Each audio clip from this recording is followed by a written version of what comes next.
One of the best ways to snag a free ship in Starfield is also one of the funniest. Here's what you need to do to get it. After finishing the mainline quest Starborn and reporting back to Constellation headquarters, speak to resident rich guy Walter Stroud. He'll give you a mission called Overdesigned, where he tasks you with designing a spaceship for his company. What better person to tell those overpaid muckety-mucks how to build a ship for the discerning consumer?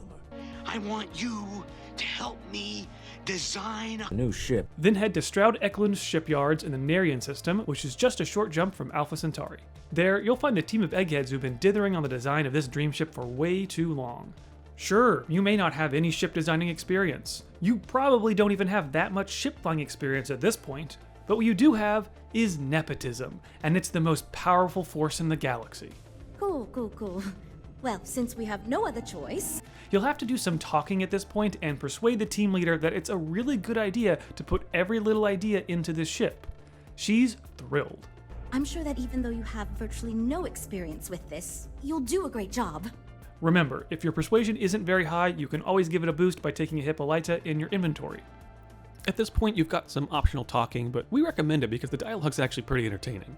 This poor ship designer has imposter syndrome. But my bosses really seem to like my work, so... At this point, you'll be assigned the job of gathering data by doing some missions off the bulletin board nearby. So long as you convince the team leader that you should put every idea into this ship, then you'll only really need to do one of these missions. After the mission's complete, head back to the shipyard to engage in some team-building meditation. My goods and creativity guide us to our goal. Finally, you'll head back to Constellation headquarters to chat it up with Mr. Moneybucks, who is thrilled by your design. I've got to say, it's certainly interesting.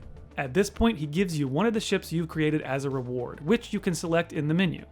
Keep in mind that the Kepler R is a huge boat of a ship that requires an extremely high piloting skill to fly. But it's also worth an astounding 472,110 credits, so you can always just sell it and go buy something more practical. this monstrosity cost $82,000. What have I done? Or if you really want to be boring, you can instead convince the team to hold back on putting every idea in the ship, which results in you getting the more modest, but much more pilotable Kepler S as a reward.